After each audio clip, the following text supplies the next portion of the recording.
दोस्तों, आज की यह भगवान बुद्ध की कहानी हमें बुरे वक्त में हिम्मत देगी, साथ ही हमें बुरे वक्त में धैर्य रखना सिखाएगी। क्योंकि बुरे वक्त में बिना धैर्य के हम सही निर्णय नहीं ले पाते हैं। तो चलिए कहानी को शुरू करते हैं।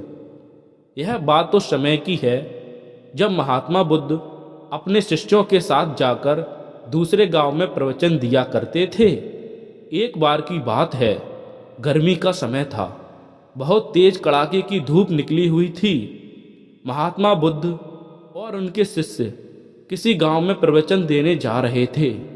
उन सभी शिष्यों का गर्मी से हाल बेहाल हो रखा था और वह सभी चलते चलते बहुत थक चुके थे। महात्मा बुद्ध के प्रिय शिष्य आनंद भी उनके साथ थे। अब आनंद के मन में भी सवाल उठ रहा था। अंत में उन्होंने भगवान बुद्ध से कहा, गांव कब आएगा और यहाँ से कितनी दूर है? हम थक गए हैं। वहीं खेत में एक बूढ़ा व्यक्ति काम कर रहा था। आनंद ने उस आदमी को देखकर बुद्ध से कहा कि चलिए हम उस आदमी से गांव की दूरी पूछ लेते हैं। बुद्ध ने हामी भरी और उसके साथ चले गए। आनंद ने बूढ़े आदमी के पास जाकर पूछा कि यहाँ से आने वाला गांव अभी कितनी दूर है? बूढ़े व्यक्ति ने कहा, यहाँ से वह गांव अब कुछ ही दूरी पर है, आप जल्द ही पहुँच जाएंगे। यह कहकर वह व्यक्ति बुद्ध की तरफ देखकर मुस्कुराने लगा। बुद्ध भी उस बूढ़े व्यक्ति की तरफ देखकर मुस्कुराए। आनंद को यह समझ नहीं आया कि वह लोग क्यों मुस्कुरा रहे हैं। इसका कारण क्या है? मैंने तो अभी ऐसी कोई बात नहीं की जो ये लोग मुस्कुरा रहे हैं। आनंद के मन में यह सवाल अभी आया ही था कि वह लोग आगे बढ़ गए। आगे जाने के बाद जब फिर से गांव नहीं आया, तब आनंद के मन में फिर से यह सवाल उठने लगा कि उस बुजुर्ग द्वारा बताए गए रास्ते के अनुसार अभी भी गांव नहीं आया। फिर रास्ते में आनंद को एक और महात्मा मिल गए। आनंद ने उन महात्मा से फिर से वही सवाल पूछा कि आगे आने वाला गांव अभी कितनी दूर है? महात्मा ने कहा, ज़्यादा दूर नहीं है, बस 2-4 किलोमीटर ही दूर है। यह सुनकर आनंद ने मन ही मन सोचा कि अब तो पहुंच ही जाएंगे, बस पास में ही गांव है। और तभी दोबारा महात्मा बुद्ध रास्ते में मिले। महात्मा को देखकर थोड़ा मुस्कुराए और महात्मा भी गौतम बुद्ध को देखकर थोड़ा मुस्कुराने लगे। और फिर से एक बार आनंद के दिमाग में सवाल उठने लगता है कि आखिर दोनों लोग आपस में क्यों मुस्कुरा रहे हैं, इसका क्या कारण हो सकता है। परंतु वह लोग आगे बढ़ने लगे। काफ़ी आगे आने के बाद भी गांव नहीं आया। अब आनंद ने एक बूढ़ी माता से पूछा कि गांव कितनी दूर है? बूढ़ी माता ने कहा कि बस कुछ कदम की दूरी शेष है, आप गांव में पहुंच गए हो। और फिर एक बार से बूढ़ी औरत को देखकर बुद्ध मुस्कुराने लगते हैं और बूढ़ी औरत भी बुद्ध को देखकर मुस्कुराने लगती है।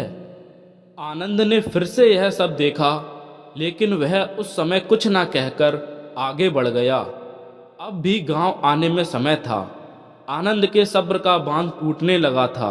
वह समझ नहीं पा रहा था कि हम गांव में कब पहुंचेंगे और हम गांव में क्यों नहीं पहुंच पा रहे। वह रास्ते में रुक गया और कंधे पर रखे सामान को क्रोध में आकर फेंक देता है और अंत में महात्मा बुद्ध से कहता है कि वैसे तो आपने कहा था कि बेकार के प्रश्न नहीं पूछना चाहिए, लेकिन फिर भी मेरे मन में काफ़ी देर से एक सवाल परेशान कर रहा है और मुझे यह खाया जा रहा है। कृपया आप मेरे इस प्रश्न का उत्तर दें। बुद्ध ने कहा, पूछो क्या पूछना है। आनंद कहते हैं, बुद्ध, हम जिससे भी रास्ता पूछ रहे हैं वह समय थोड़ी दूर कहकर आगे बढ़ाया जा रहा है और कभी आप उन्हें देखकर मुस्कुराते हैं तो कभी वे आपको देखकर मुस्कुराते हैं। मेरी यह समझ में नहीं आ रहा है और आप मुझे यह भी बताइए कि कहीं हम गलत रास्ते पर तो नहीं चल रहे, तभी इतना समय लग रहा है। बुद्ध आनंद की बात सुनकर कहते हैं, आनंद, हम बिल्कुल सही रास्ते पर जा रहे हैं और जिस रास्ते से हम गांव जा रहे हैं वहाँ के लोग मुझे जानते हैं।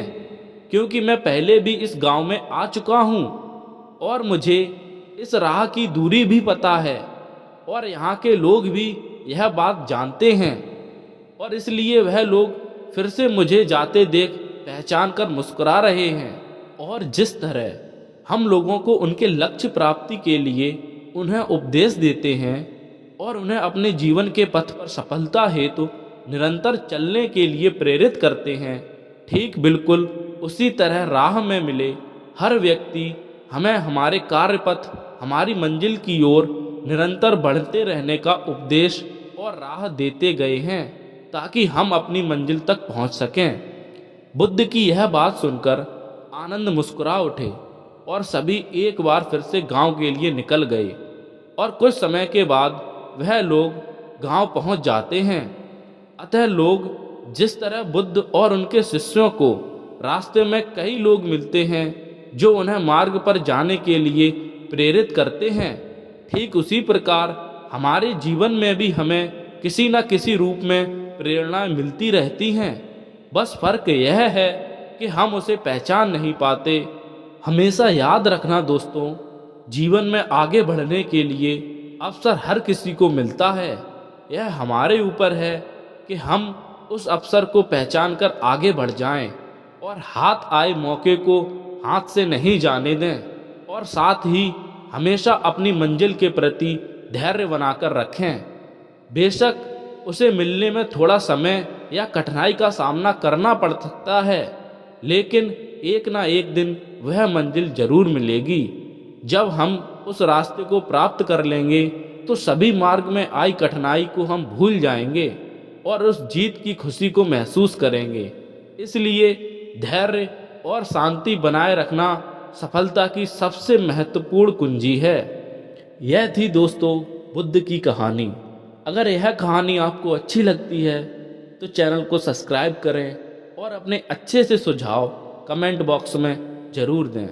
मिलते हैं नई स्टोरी के साथ, तब तक के लिए थैंक यू।